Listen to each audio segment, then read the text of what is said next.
What's going on, guys? So I am out here in Elkhart, Indiana at the dealer open house where they're featuring the 2026 model year lineup. I'm actually spending about half the day with the folks over at Alliance to show you what new stuff they've come out with and what they've innovated. In front of you, you were looking at an all new floor plan. This is really cool, and this is going to be great for families as well as sports enthusiasts and mountain bikers and folks who have been looking for a relatively small, low profile, mid profile fifth wheel that can accomplish a lot in terms of carrying family as well as the gear that you might bring with you. Guys, hang tight. I'll be right back.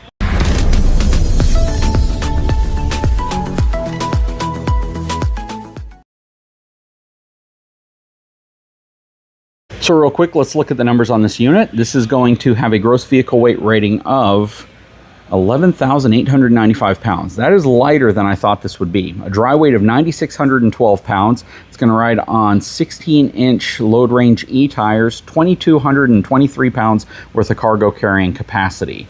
A lot of good stuff going on with this unit, and I love the fact that it's relatively small, but it's also relatively light. I still wouldn't put this over a half ton any day of the week. I'd definitely make sure that this is maybe a 3/4 ton with the right capacity. If you get up in that 3,500 pound capacity range, you might be okay. Has the CURT Rotaflex PinBox on the front. Has the Lippert electric auto leveling system on it as well. Over here, which is really cool, is that you have your awning control on the outside right here, just in the event you're near something and you want to be sure you're not going to hit it. On the opposite side, we have our Nautilus water control panel, as well as our slide out control here, so we can throw our slides out without making contact to any obstructions outside of the RV, which is nice. You have a spot on each side for a 30-pound propane can. And then you have your auto leveling controls right here. Plus Asdel on the outside as well as the inside wall. If you're not familiar with that, it's a composite material that is water impervious, and it's going to give you the ability to just have more peace of mind. Just in the event water were to intrude in, you have less likelihood that anything would be damaged. Has a CURT Rotaflex PinBox on it as well on the Space Saver upper deck. This is a really nice RV. Let's quickly take a look at the suspension. This is going to have the Moride Cree 3000 suspension with heavy-duty shackle straps and greasable wet bolts. I love that. Goodyear Endurance tires as well, and a reinforced frame, as well as reinforced shackle hangers on it. And that's all really good stuff to just help it withstand what you're going to put it through towing it down the road. It's going to be the outside of your water heater. And right here you have this really cool Greystone griddle, or skillet slash grill. So you have kind of a combo unit here, plus a compact refrigerator as well, and some storage right there. That's pretty nice. I do wish that there was a sink out here though. They probably put a shower spray port somewhere around here. LED lighting. It is rated for towing, even though I never recommend towing behind a fifth wheel or any towable RV. It is prepped for a backup camera as well, and they have a kind of a newer design ladder system to get you on top of the fully walkable PVC roof. Anyways, let's hop inside of this thing and see what it's all about. So here's your floor plan and some of the things that are new for 2026.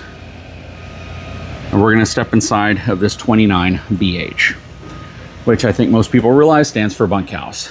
Going up the Moride step above steps. I'm going to quickly pan around the interior so you can see what's going on.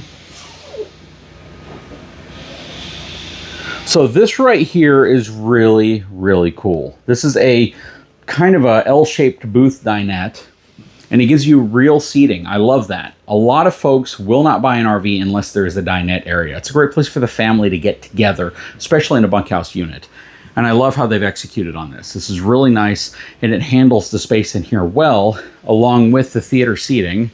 And this probably drops down here in the center, which it does. Along with, that's nice, you have power in the form of 110 as well as USB and USB-C. And these recline, and everything gives you really good visibility looking at the TV. So the whole positioning of the theater seating as well as the dinette put everybody in a really, really good position to watch TV. Now, when I walked through this unit earlier, I noticed that there was no what appeared to be dedicated pantry space, and they had to show me that there is actually pantry space right here. So they didn't put like a floor-to-ceiling pantry like you might typically see in some units, but they did put this really, really nice space here where you can pull stuff out. And I would argue to say that this is going to be more convenient for a lot of folks just because of the width and the depth of the drawers. But let me know, what's your opinion on using like below countertop space as pantry space? Love the solid surface countertops. More storage space right here. And you know, I get the occasional feedback that I shouldn't open up drawers and cabinets and stuff like that. Nobody cares. The reason why I do is because of things like this. If you don't, you might miss the fact that they put really nice drawers that pull out. Reinforced drawers, glazed birch. Like right here, if I didn't pull this out, you may not have known that there's this really cool, innovative drawer inside of a drawer for utensils. And these are the reasons why I do stuff like this. Some people might not care, but that's what the skip button is for. Then you have your fuses and breakers down there. Undermount stainless steel sink with offset drain. Nice spot right there for any tall items, cutting boards, things like that. You have your 3-burner gas cooktop as well as oven. And then they have the stainless steel drawer that's mounted below it. Furrion residential microwave. Lots of frosted glass cabinets up top as well. I almost feel as if they shifted the TV over that way a hair. They could have put a tall pantry right here with those cool little pull-out slides for your spices and everything. Drop a comment on what you think about that. Nice thick backsplash here behind the countertops. Okay, so now we're going to enter into the bunkhouse area. Well, before we do that, you got your big Furrion refrigerator on the other side, and it's not a huge full-size residential refrigerator. It's a good size refrigerator for most RVs. I mean, this is going to be perfect for the average family who's going to go out for, you know, 3 or 4 nights. All right, so stepping into the bunkhouse, you have a lot of wardrobe, right? Like drawers everywhere. Now, this could be extra storage. I do wish that these were soft closing though, only because they're so large that it would be nice for these to stop and then kind of bring themselves in, even if you're not going to put soft closing anywhere else. But check this out. You have 6 of these huge drawers in here. And then you have this door right here. The only thing is I don't see any room in here for like hanging storage. That's the only thing I've noticed. But you do have a lot of bunk space in here. You have this really large bunk right here, plus overhead bunks right here. And this is going to give you a lot of sleeping capacity. So this unit, from what I can see, can sleep 2, maybe 3, 4, 5, 6. But practically it'd probably be more like 5 comfortably. Plus a lot of windows around here. And I love this side door hatch in case you want to load mountain bikes, you want to load other things inside here, folding e-bikes, your luggage, all of that stuff. It just makes it so much easier versus having to climb up the steps and bring everything in and then move it to the right place. So a lot of people will probably get all their luggage and stuff, throw it in the back here through this door, so they're already set up when they get out to a campsite and they just have to move stuff where it needs to go. All right, I love these sconces too. They did a great job with these sconces on the wall, and I love kind of the wood backer they did here. Blends in really well. Plus more cabinets over here as well. And here are all your controls. This is a really nice grab bar. I've never commented on that, but yeah, they put really nice grab bars going in. Okay, stepping into the bathroom, you have a 2-piece shower in here. And it is a good size shower. So they give you a really good size shower that has this little shower screen that goes into a cassette at the end. And then you have a place to hold your towels, porcelain foot flush toilet. Is it a soft closing lid? It is a slow closing lid, so that's really nice. And then coming around this way, you have a really nice fan vent up top. Some extra storage here for your towels and toiletries.